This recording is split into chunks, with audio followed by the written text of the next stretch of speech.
व्यक्ति इंटरव्यू देने के लिए एक सरकारी बिल्डिंग में जाता है। बड़ा ही बन-ठन के तैयार होकर सरकारी बिल्डिंग में पहुंचता है और जैसे ही उस बिल्डिंग के एक कमरे में जाता है जहां पर उसका इंटरव्यू होना है, तो वहां पर दो व्यक्ति और एक महिला बैठी होती है। जब वो व्यक्ति उस महिला को देखता है तो थोड़ी देर के लिए वो सहम जाता है, लेकिन बहुत दिनों से इस नौकरी की कोशिश कर रहा था, तो आज ये इंटरव्यू देना ही होता है। और दोस्तों, वहां पर वो व्यक्ति इंटरव्यू देने लगता है। जैसे ही उसका इंटरव्यू पूरा होता है और उस कमरे से बाहर निकलता है, तो जो सामने एक मैडम थी या महिला थी, वो अपनी कुर्सी से उठती है और उस व्यक्ति के पीछे पीछे आ जाती है। जब थोड़ी ही दूर वो व्यक्ति आगे निकल जाता है, उस कमरे से भी थोड़ी आगे निकल जाता है, तभी वो मैडम कहती है कि क्या तुम रुक सकते हो थोड़ी देर के लिए। तो वो व्यक्ति पीछे मुड़कर कहता है कि हाँ जी, बताइए आपको क्या काम है। तो यहाँ पर वो मैडम कहती है कि मुझे थोड़ा सा वक्त दे सकते हो क्या तुम। तो वह व्यक्ति कहता है कि अरे मेरे पास तो वक्त ही वक्त है, आप जितनी मुझसे बात करना चाहती हैं आप कर सकती हैं। आखिर ये दोनों एक दूसरे को क्या जानते थे, या इन दोनों की जान पहचान थी? क्यों ये व्यक्ति इस मैडम को देखकर सहम जाता है और मतलब एक पल के लिए रुक जाता है, सब कुछ बंद करने की सोचता है? तो आखिर क्या दोस्ती, क्या जान पहचान, क्या था? ये सब चीज़ों को अगर आप लोगों को जानना है तो वीडियो को आगे देखना होगा। दोस्तों, कहते हैं हमारा घमंड हमें कहीं का नहीं छोड़ता। घमंड वो चीज़ है, हम जहाँ से शुरुआत करते हैं घमंड हमें वहीं पर लाकर खड़ा कर देता है। आज यही सब कुछ आप लोगों को इस कहानी में देखने को मिलेगा। नमस्कार दोस्तों, स्वागत करती हूँ आप सभी का। हमारे YouTube चैनल है वैष्णवी चौधरी के नाम से, इसी नाम से हमारा Facebook पेज है, आप उसे भी फॉलो कर सकते हैं। और जो भी भाई और जो भी बहन हमारी वीडियो को शेयर करते हैं उनका तहे दिल से शुक्रिया अदा करते हैं। तो चलिए कहानी की तरफ आगे बढ़ते हैं। एक नई चीज़ हमारे सामने आती है तो उसे पढ़ने में या सुनाने में बहुत इंटरेस्ट आता है और बहुत अच्छा लगता है जब लोग सुनते हैं और अपनी राय रखते हैं और लोगों की समझ और सोच बदलती है। कहानी दोस्तों गाजियाबाद की होती है। गाजियाबाद में एक राजीव नाम का लड़का है। राजीव की पत्नी का नाम संध्या होता है। दोस्तों, जो राजीव की पत्नी है वो बहुत अमीर घराने से है।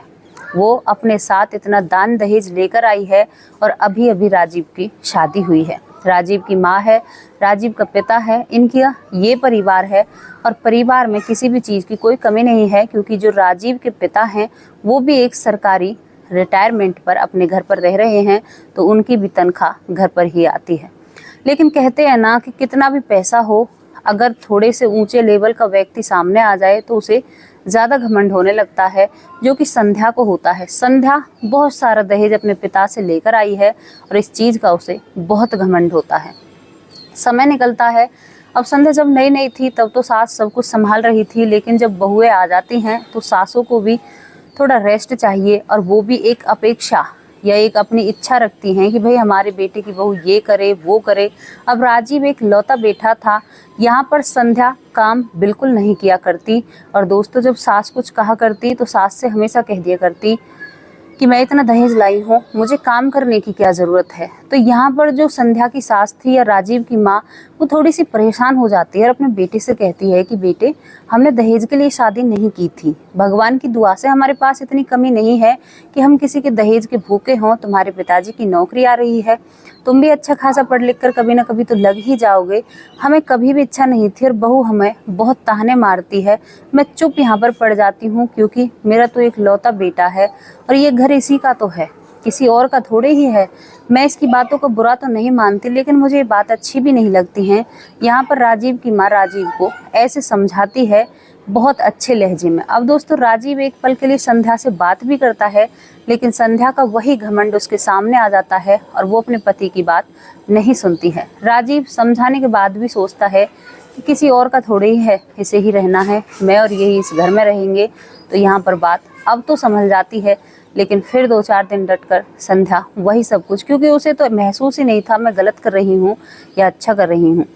अब दोस्तों, इन बातों पर विवाद खड़ा होने लगा था। घर में लड़ाई बनने लगी थी। जैसे ही घर में लड़ाई बनती है तो इस संध्या अपनी माँ के पास हर बात को बताया करती कि माँ, आज हमारे घर में ये हुआ है, आज मैंने सास से ये कह दिया या सास ने मुझसे ये कह दिया, मैंने भी दिखा दिया कि मेरे पास बहुत पैसा है मेरे माँ बाप के पास और बहुत मैं दहेज लेकर आई हूँ।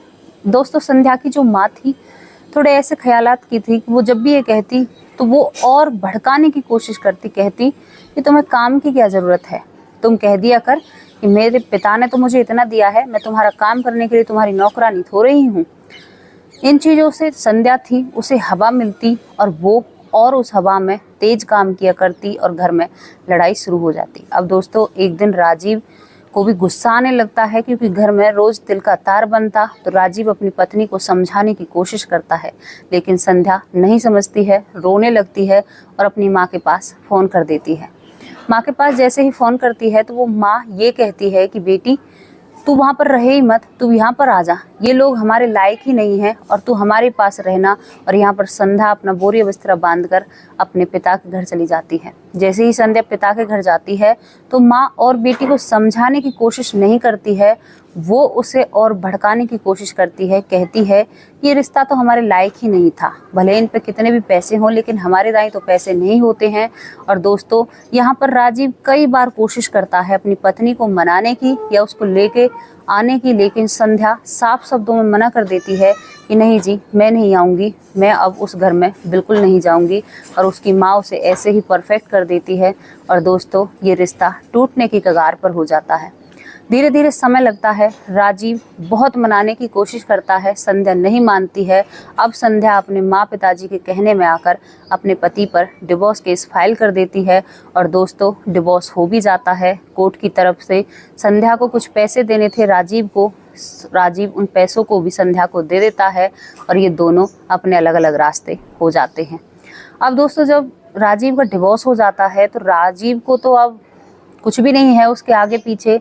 अब राजीव और पढ़ाई करता है, टेस्ट करता है और वहाँ पर एक टेस्ट में उस क्लियर हो जाता है तो उसमें उसका नंबर आता है, वहाँ पर उसको इंटरव्यू देना था।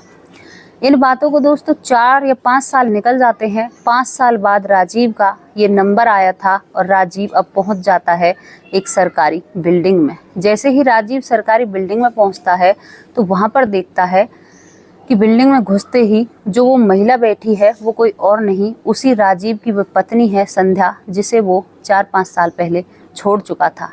अब दोस्तों वहाँ पर वो जैसे ही अंदर जाता है तो थोड़ा सा घबराया सा होता है और सोच में पड़ जाता है कि ये यहाँ कैसे, लेकिन फिर भी उसको इंटरव्यू तो देना था और यहाँ पर वो अपना बेस्ट देता है। बहुत अच्छे से राजीव इंटरव्यू देता है।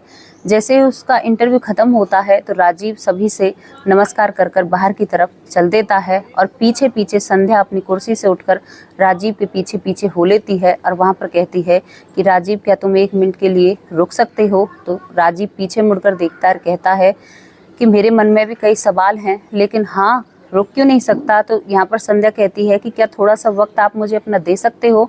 तो राजीव कहता है कि मेरे पास तो वक्त ही वक्त है, अगर ये नौकरी मिल गई तो वक्त नहीं रहेगा, अगर नौकरी नहीं मिली तो मैं तो फ्री ही हूँ, बताओ तुम क्या कहना चाहती हो।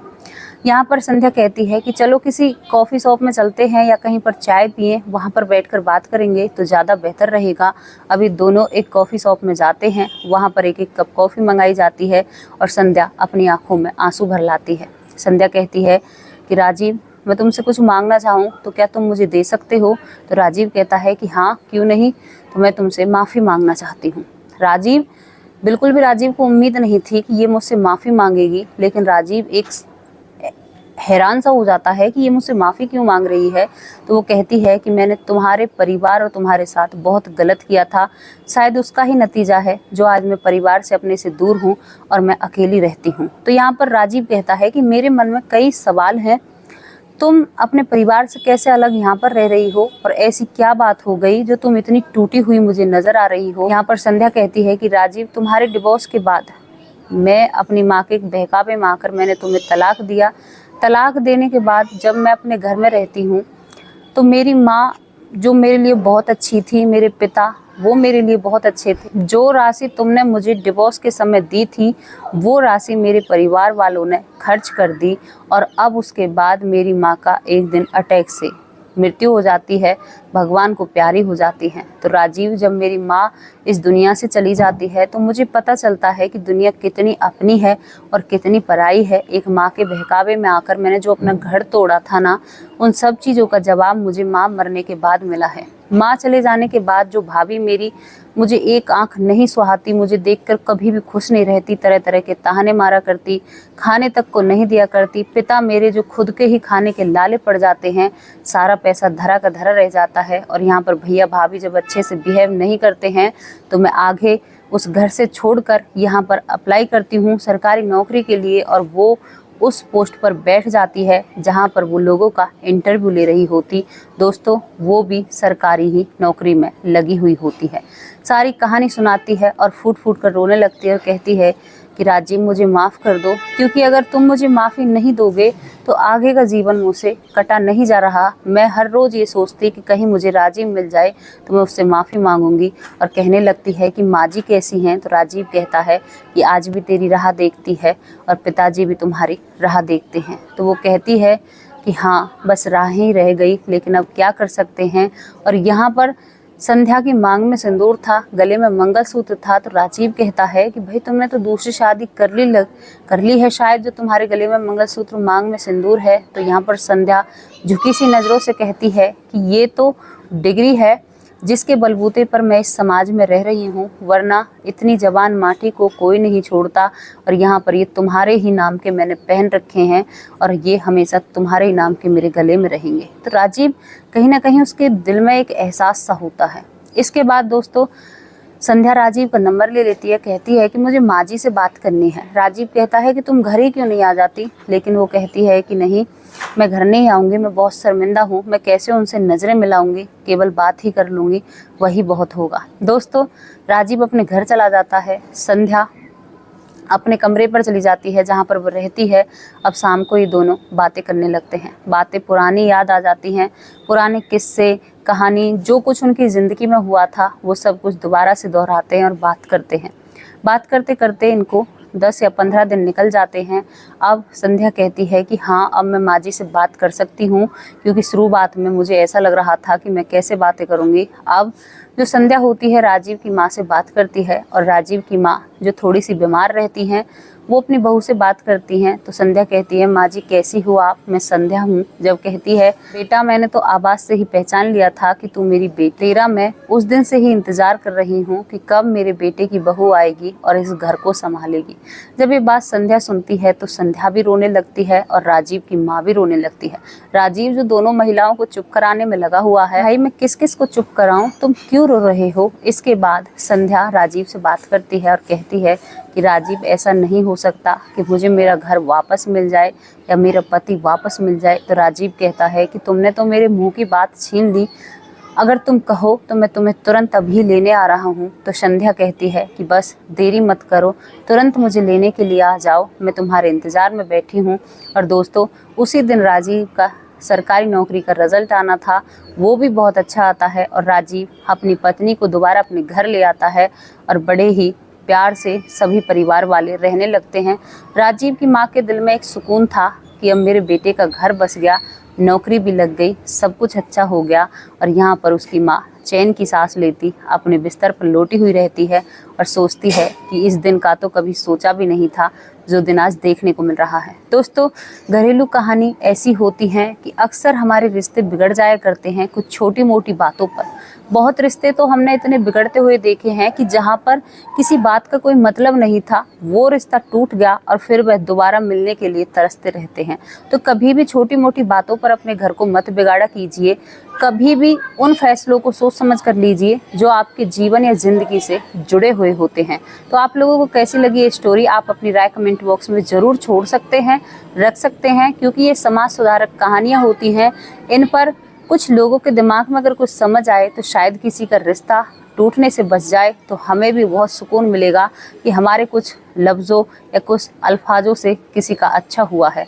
तो कल फिर हाजिर होंगे एक नई सच्ची और अच्छी स्टोरी के साथ। तब तक के लिए नमस्कार, जय हिंद, जय भारत।